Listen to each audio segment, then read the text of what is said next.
Patrick, you actually have been talking about what is seemingly two different topics, and yet they're exactly the same thing. Okay. All right.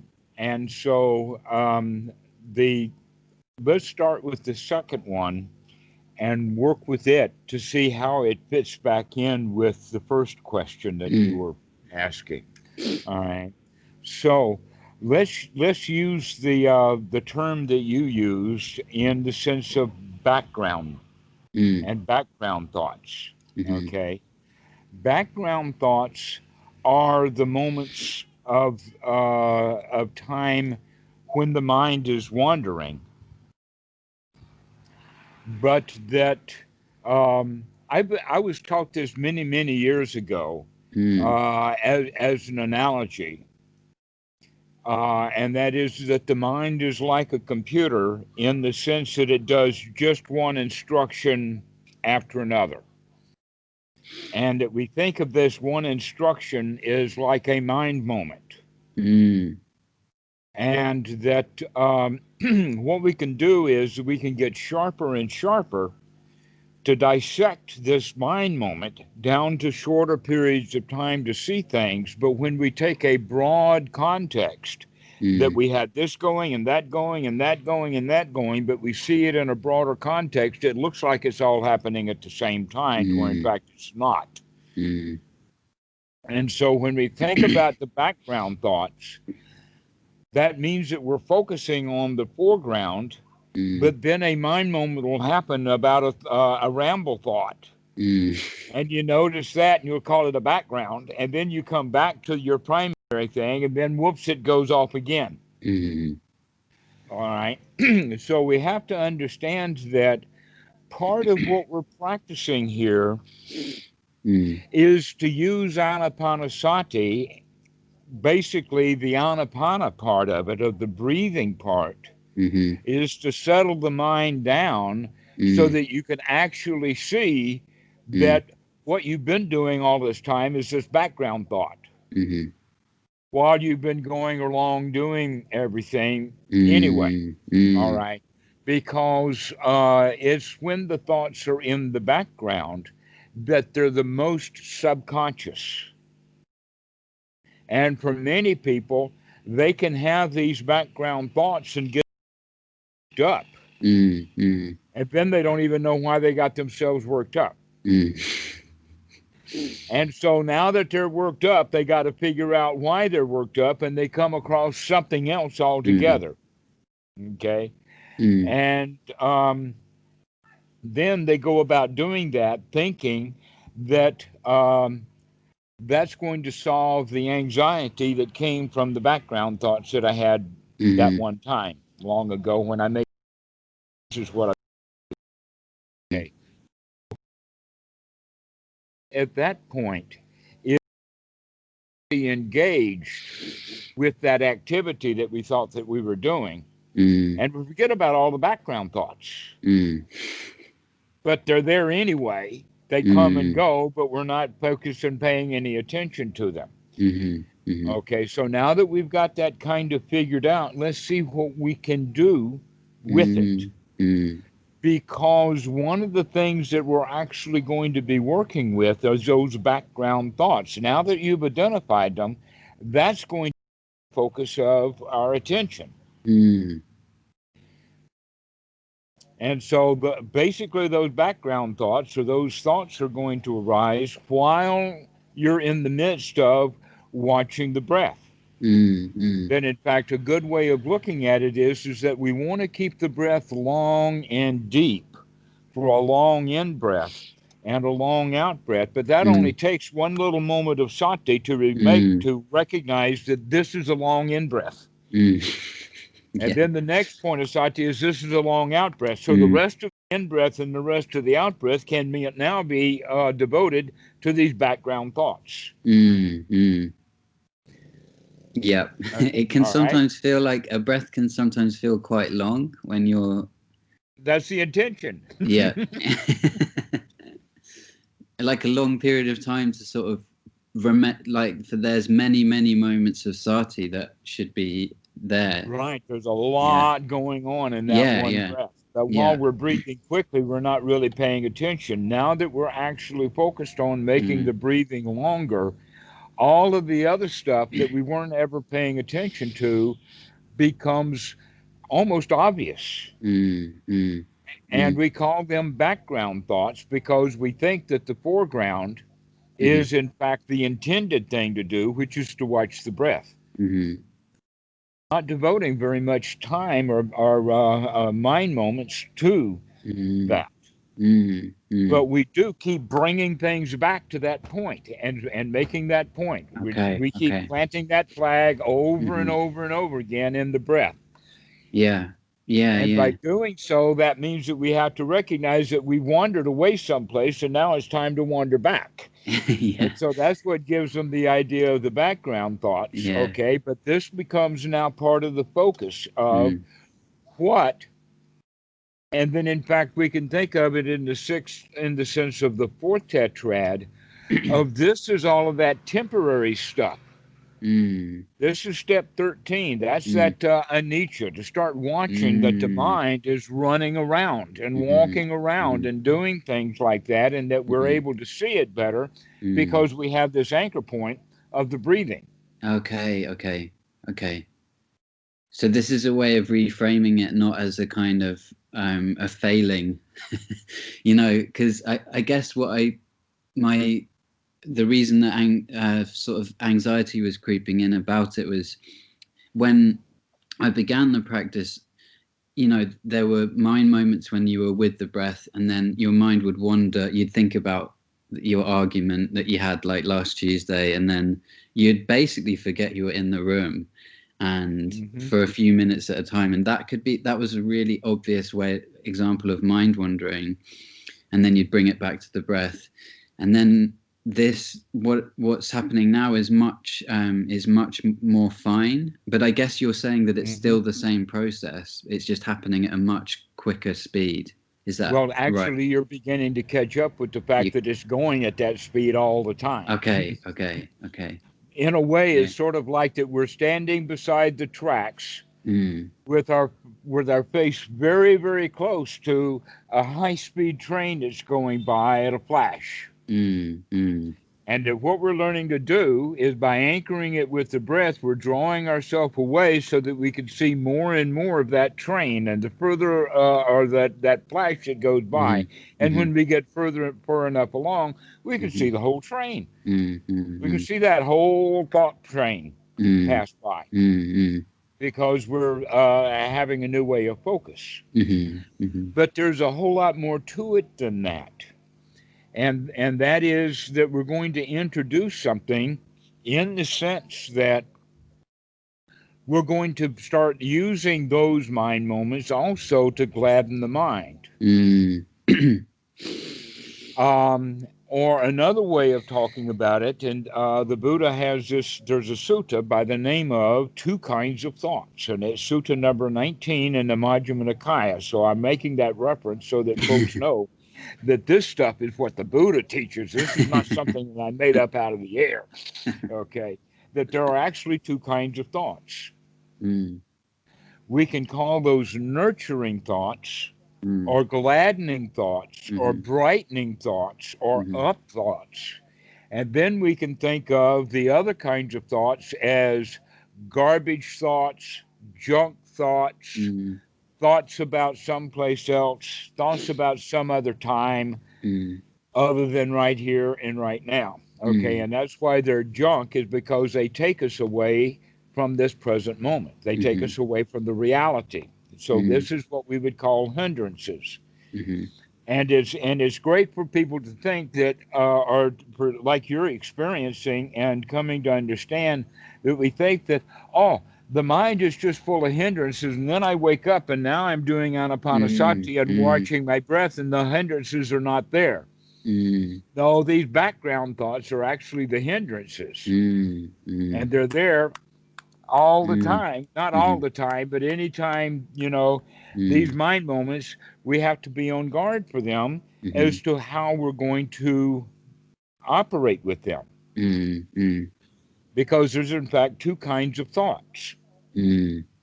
And they think of two kinds of thoughts in the same way that we think of two kinds of ways that a mommy treats a child. Okay. Okay? Yeah. Number one way is, and they've done quite a lot of research and they're still going after it, but Mm. one of the reasons why so many people in the United States, especially, have got addicted to Oxycontin Mm. is because it's actually an opiate that simulates but is not the same thing as a self-manufactured chemical that's in the brain, Yeah. which is actually they I think it's pronounced oxycodone. Mm. Now, this oxycodone actually has a particular kind of frame of reference and another kind of word for it because they noticed that this chemical is extraordinarily strong Mm. with a mother who Mm. is now being given her to hold in her arms the newly born child. Mm. Mm. This is called bonding or the Mm. motherly instinct. Mm.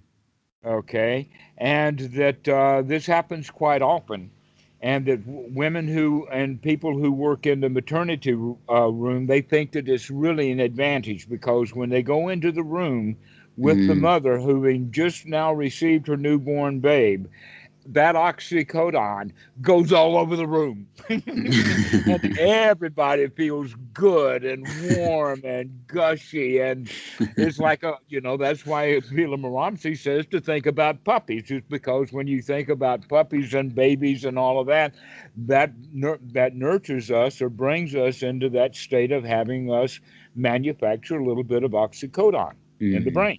Mm. This is the gladdening of the mind that the Mm. Buddha is talking about, but he's not using our language. He's using a language of 2,500 years ago. He Mm. figured this stuff out empirically, but now we have better language to actually describe it. And that many people don't know this. So when they go into meditation, they think that I either have random thoughts or I Mm. should work on watching the breath so that I don't have any thoughts at all. Mm. Okay. But in this context, we're not saying that there are three kinds of thoughts: Mm. nurturing thoughts, critical thoughts, and no thoughts at all. We're just saying, no, there's only two kinds of thoughts, and that's nurturing thoughts or Mm. critical thoughts. Mhm. Because that's what the job of the mother also, that she'll stay very nurturing for that kid up Mm. until it's about 5 or 6 years old, and now it's time for the kid to perform, to go to school, Mm. to learn the ABCs, to do what you're told to do. And Yeah. so this is doing what we're told to do is actually, Eric Berne calls this the critical parent. And Mm. it is a learned behavior.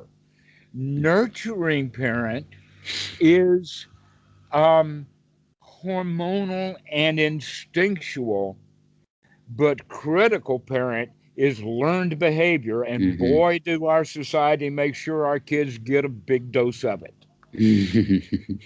So now, when you're sitting in meditation and you're having a thought like, "Oh, these are background thoughts that I'm having," Mhm. it's Mm. time now to start monitoring them, perhaps being on guard for them, Mhm. so that you begin to direct what kind of background thoughts that you're going to be having, Mm. like nurturing thoughts, like Mm. gladdening the mind Mhm. is on our agenda, Mhm. and critical thoughts like, am I doing this right? Or I did have it, now I don't. And all Mm. of that kind of stuff is critical thoughts, and it does not generate in the mind the kind of chemicals that we're intending to create. Mm. In fact, those kind of thoughts will create adrenaline and cortisol and other Mm. things like that. But Mhm. we're interested in going after the dopamine and the serotonin, especially, and the oxycodone Mm. to bond with ourselves, to be nurturing to ourselves. And to do that, Mm. we have to have nurturing thoughts. Mhm. And that's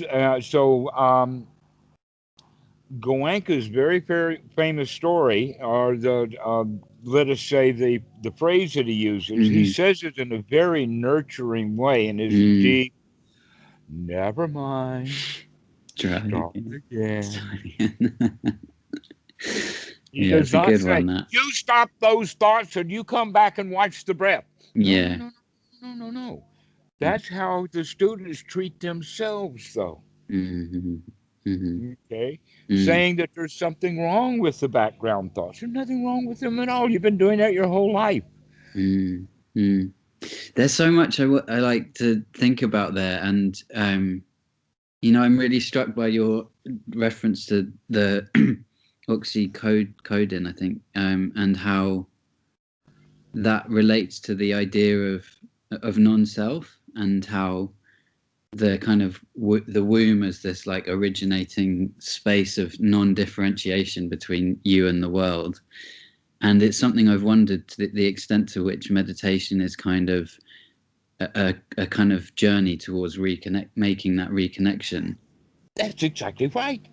And how do we connect with that? Is that thought, to turn it from a critical thought into a Yeah. nurturing thought. But then obviously there's another part of my brain that's like, that's just regression. Like, why are we making ourselves why are we doing that, The reason you've got all of those books behind you is because you're trying to reconnect. Yes, yeah, that's probably true. Yeah. Or just, yeah. Okay. Well, instead of trying to read and connect, let us think ourselves into it Hmm. or Hmm. go directly for that. but then but Is then yeah, but sorry. let us think about it like this. Hmm. Instead of taking it on as the image of the infant, Yeah. take it on as the image of you being the nurturing mother that is reconnecting with your environment, to Mm. reconnect with your baby, to Yeah. reconnect with the little Patrick Yeah. Yeah, that that feels little like he guy. needs that connection. Yeah. But I guess where I'm leading with this is this idea that, like, you know something that I sort of glimpsed in meditation is moments when I can't, that maybe I'm going a bit off topic here, but there's no cognitive, or there's no perceptual difference in my mind between me and the in my environment. That everything feels, and that's an incredible place to be. And Yes, and uh, that is part of the success. yeah. All right, that in fact, um, if a mother is holding her infant Hmm. and connecting and feeling about that kind of stuff, about the only kind of words that she can get out of her mouth is things like Oochie Goochie Goochie. That's about all she can say. Yeah, yeah. But with Okay. yeah, All right. So listen for a second and yeah. recognize that, yes, if we look at it from the point of uh, being critical, that Mm, agitates us, gets mm, us afraid, gets us worked up, and gets us with tasks to do mm-hmm, and separation anxieties and other mm-hmm, things like that. But the nurturing kind of thoughts that we will have will mm, be settling. There'll be friendly, nurturing thoughts, mm, mm, and then the mind will in fact settle down, so mm, that you can in fact go to a state where there's not much talking going on mm, because the feelings are in correct shape. That mm, in fact, um, one of the little poems of Chang Tzu says that when the shoe is right, mm, then the foot is forgotten. mm. Imagine walking around with your shoe that's got the heel off of it, or that it's got a big hole in it, or whatever like Yeah. that. And then we keep watching that shoe because there's something wrong. Okay. Then he says, when the heart is right, then for and against are Mm, forgotten. mm, All right. Well, what is the critical mind? Is that critical mind of yes, no, no, no, yes, no? Is that uh, agitation that we have? But when we come to the point that everything is okay, when the heart is right, then we no longer have so many thoughts of yes, no, this has got to be done. Let me think about that. And then the mind settles down. Okay. So in going in that direction, continuing to change those random thoughts or the background thoughts, start to direct them towards, oh, I'm glad I don't have to think about that anymore. All right, now everything is really cool, everything is really easy, everything is sabai, sabai, everything is nice. Sabai is a Thai word for I was going to ask, yeah. hunky dory. That's a Everything is nice word. good. Yeah. And so we take on that concept of being the nurturing mother, or the concept of nurturing ourselves inside. Now, another thing about that is you can say that what the self is the self is a self-preservation instinct, a self-preservation or something that responds to fear, separation, running away, all of that kind of stuff, or get the job done, etc. And so that's selfishness. But if we have nurturing thoughts, then like the mother bonding with her infant, that's a togetherness. So we can actually go so far as to say that that can grow all the way up to full-blown political parties and political organizations, in the sense of the conservative is the one who's trying to keep what they've got, and they're very selfish about it, versus the altruistic or the communal. So you have socialism on one side and you have capitalism on the other. And one of them is is nurturing, in the sense of let's take care of the poor. Let's provide medical benefits for everyone. Let's learn to get along here. And on the conservative side is, you cost me money. You get out of here. Yep. I don't want to see you because you're a bother to me.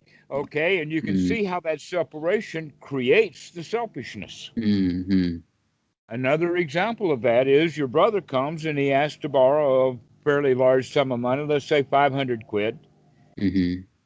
And you have a choice of saying, no, I don't have the money, or no, I'm not going to give it to you because I don't think you'll pay me back, or no, no, no, no, no. He feels bad. He doesn't get what he wants or needs, and you feel bad for him asking, and there is separation and a bunch of selfishness going on.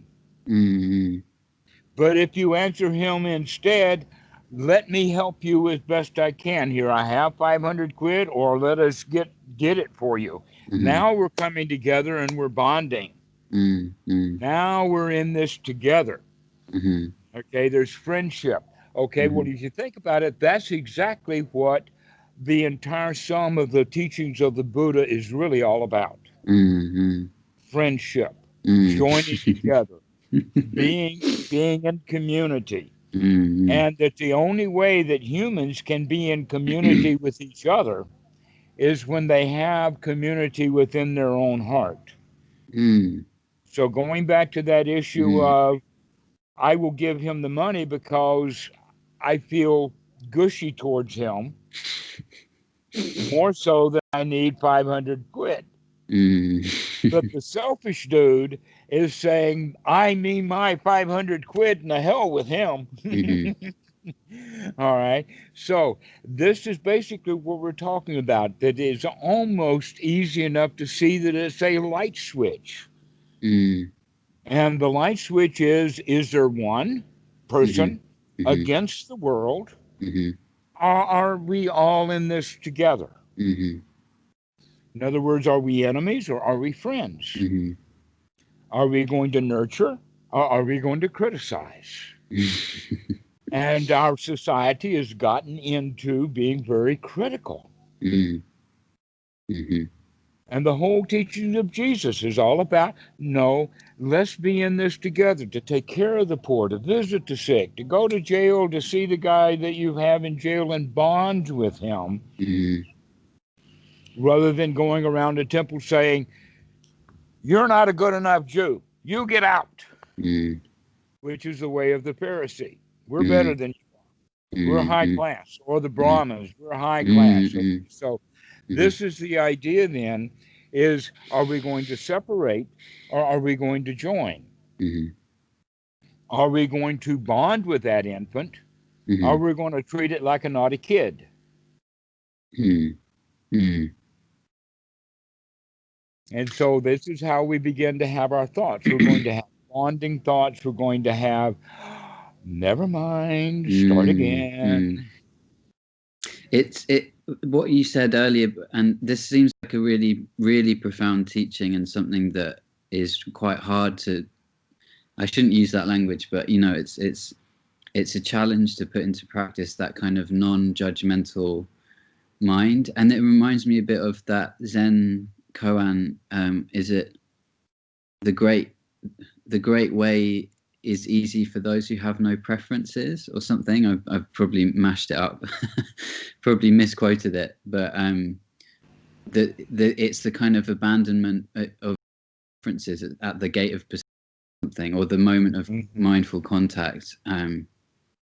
Well, Which is, if you think about it, a preference is actually a division. yeah, exactly, yeah, that it's an immediate kind of Cutting things into good and bad. yeah, exactly, yeah. All right, that's the critical mind. So we're Is to we're talking about equanimity, but then also about like active love. Like, you know, like applying. It's not just saying that this one and I prefer the word gushy, by the way. gushy, yeah, Gushy. gushy. Okay, yeah. So this is the new terminology.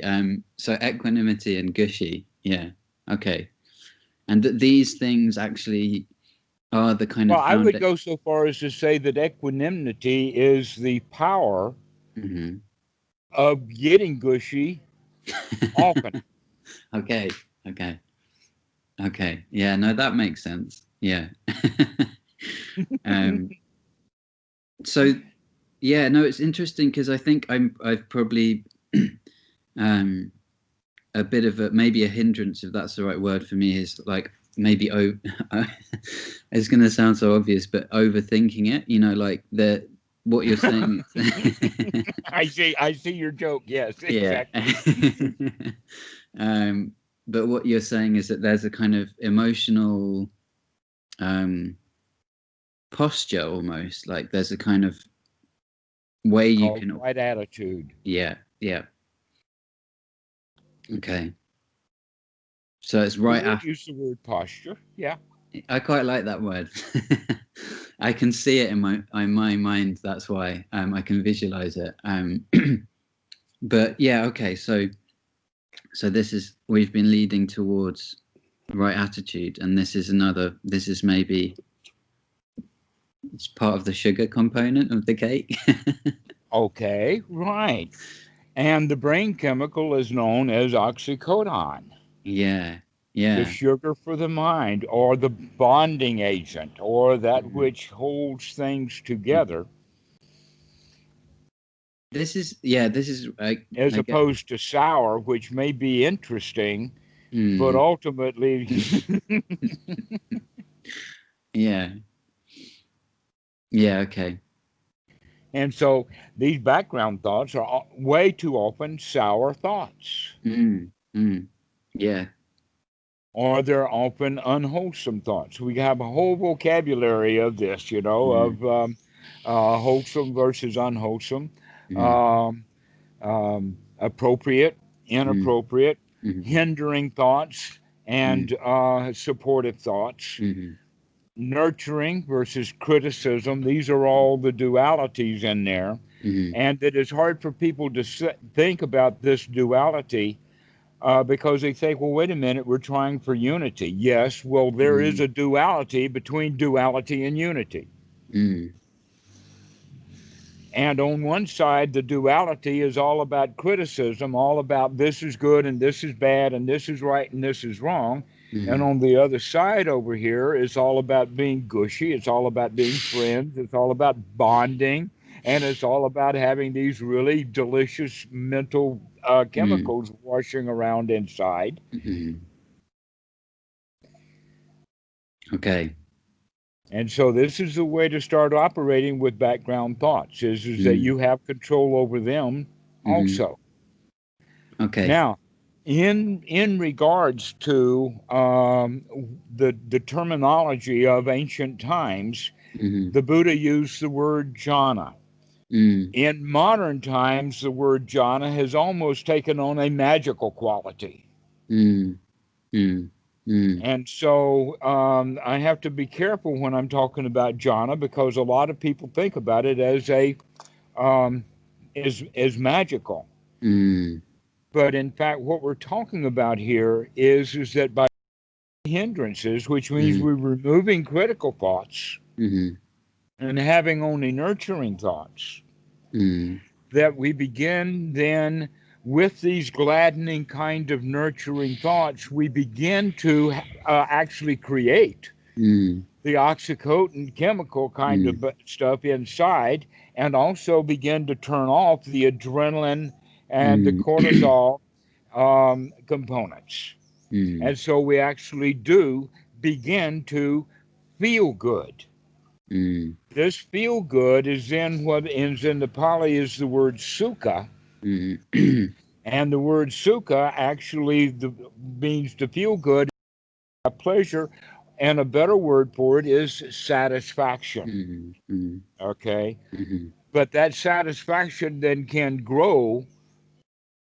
And as it does, if it has let us say it this way, there's two kinds of ways of looking at this. And in fact, we're talking about piti and sukha, and that they are kind of a range where the piti is up here and it can be really intense or lightweight. And then down here you have sukha, they can be intense or lightweight. But they are on a continuum, and that continuum shares many features. One is that we feel secure and safe. Now, those are ordinary words, but in the Pali, it almost always gets translated, because it's Abhaya, translated as fearlessness, and now fearlessness sounds like a really, really big thing. Fearlessness is not a really big thing, because we're not talking about feelings of fearlessness. We're talking about feeling secure, feeling safe. And you look around your room and you'll see there's no alligators, there's no crocodiles, there's no bears, there's no barking gorillas or wolves or anything. And so we can see with the intellectual mind that things are safe, but we still don't feel safe inside, because we have been for so many years in a critical state of mind. Well, criticism actually creates an environment of unsafety. They want you to feel unsafe, so you'll do what you're told to do so you can get back to a state of safety. All right? So we're working with sukha and piti in the sense that we feel safe and we feel secure and we feel content, would be another word, satisfied. These are the ways that we look at it, and sukha and piti are on the range of an energy level. And so the description that I use is, imagine that the scene is a major league football game, footy or whatever, and the guy makes a goal. What does he do when he makes that goal? He jumps up and down, he throws his hands, he yells, that some people will pile on, and it's a great big celebration. But what happens about a second or two after that is, that goal is it's over, and I'm mm, really glad that we're mm, finished with that. Okay, so mhm. this is the Piti Sukha combination of yay, we did it, and yeah, we did it. Yeah. And so that piti can grow Mm, as a skill to be developed, mhm. and that as it grows, it can be considered now of the growth of enthusiasm. Mm, mm, mm, The growth of enthusiasm. mhm. And so that enthusiasm, as it grows, it matures into right attitude of the winner. Mm, And so this is the best way of looking at piti. It is a satisfaction that's based upon the success that in fact you can have nurturing thoughts in your mind mm, mm, rather than critical. mhm. So now what we've got with the removal of the hindrances and Mm, this state of satisfaction that was brought on by nurturing thoughts mm, gives us the attitude that we're going to be able to do this and we mhm. become a winner.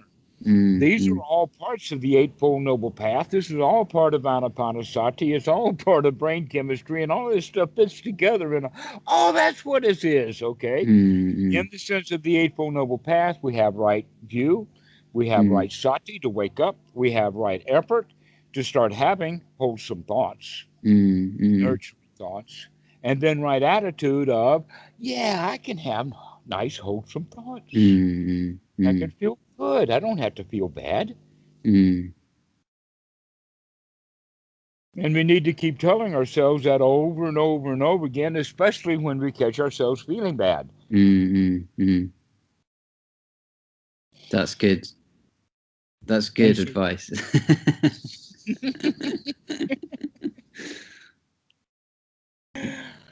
and so this is the practice and the result of this practice, Mm, not mm, a goal, mm, not something achieved, not an attainment, mhm, but the mhm, natural outcome of this practice is first jhana.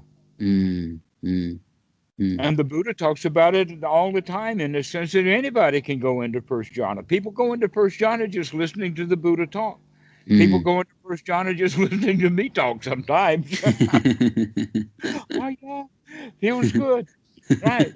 So Mm, this is the way that we want to practice, is to practice in the sense of making sure that we do have some control over these, what you were calling background thoughts, mm, because mm, those background thoughts are what sets your mood anyway. mm, So, in this Interesting. sense of first jhana, we have now two main skills to be developed. Mhm, The first skill is to gladden the mind, to mm, get into a state of satisfaction, mhm, and to go into it. Can mm, you come? Can you come to the state of satisfaction easily, mhm, or is it a little bit hard? In the beginning, it's hard because we're so used to being critical. mhm, And so mhm, the more you practice, the more nurturing thoughts you have, and the mm, fewer critical thoughts you will have until you throw the balance switch and now you begin to feel good. mm, Okay, so that's the first one.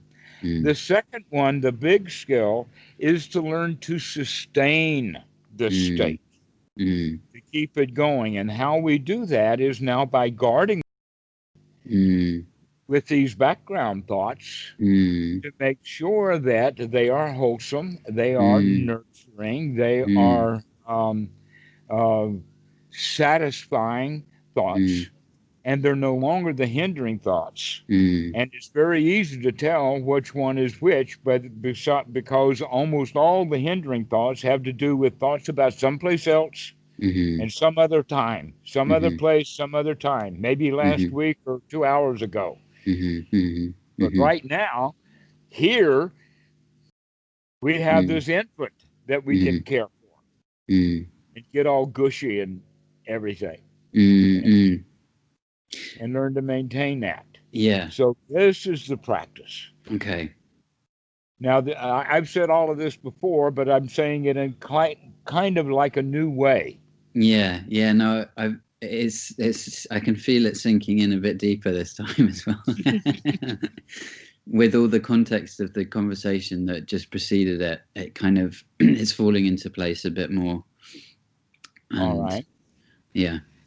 There is a Bible story that hits this home so hard that it is profound, and yet most of the people who read this story have already been told the story, and because of that, they don't understand. They understand what they were told about it. Okay. Another way of saying this, and we're talking about the story of Adam and Eve. Right. Yeah. The story of Adam and Eve, for many Christians, is all about the story of Adam and Eve rather than the point of the story. Okay, it's like getting all wrapped up in Aesop fables, and we got to talk about rabbits and turtles. Yeah. Yeah. Without learning the lessons that each one of them has to offer. Okay. And this is the problem with Adam and Eve, is they get wrapped up in the story of who's the snake and why is he talking and why did he go to the woman in the first place and why do women always make men screw up? And was it an apple or what kind of fruit was it? And you know the whole 9 yards, and it ends up with and God threw them out of the Garden of Eden. There's a whole different way of looking at the story. And that is by using the word fruit. We're no longer talking about an apple or an orange or a piece of fruit. We're talking about the results of an action. Just like the fruit of your labors, the fruit of the loom, the fruit of the groin. They don't use that word. The fruit of what? Loin, that's the word. The fruit of the loins. All right. So close enough. We're talking about the results. And so Adam and Eve had to eat the results of their actions. Right? So look at the tree now. What is the tree that this fruit comes from? Is the tree of the knowledge of good and evil. In other words, you could say that this is the story of the knowledge of eating the fruit of criticism. And that when we are critical, saying that this is good and this is bad and that's up and that's down, etc., like that, then we begin to start finding faults with our own paradise. Oh, that tree was beautiful, except that it's got a limb that's dead. Let me cut down the whole tree. I don't want any trees in my garden that have dead limbs on them. And that one's got a yellow leaf. Okay. And if I do that with all the plants in the garden, I'm going to wind up with a parking lot, I guess.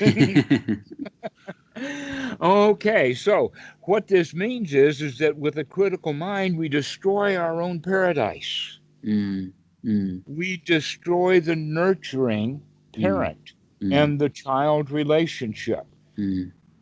And that's the story of Adam and Eve, and that's right there in the Bible. Is that it's our choices of the critical mind going around and saying this is good and this is bad that actually destroys our paradise. Which is the criticism. If we nurture the paradise and say, oh, this paradise is really nice.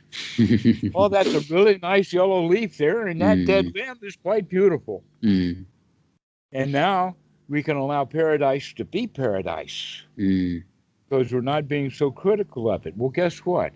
You are that paradise. That's pretty good.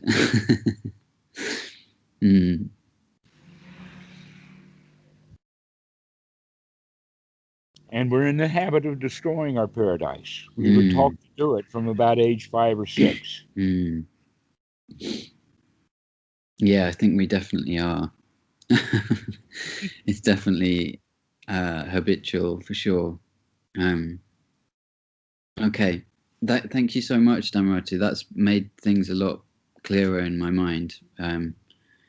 I'm going to practice being gushy. Yeah, practice being gushy. Yeah.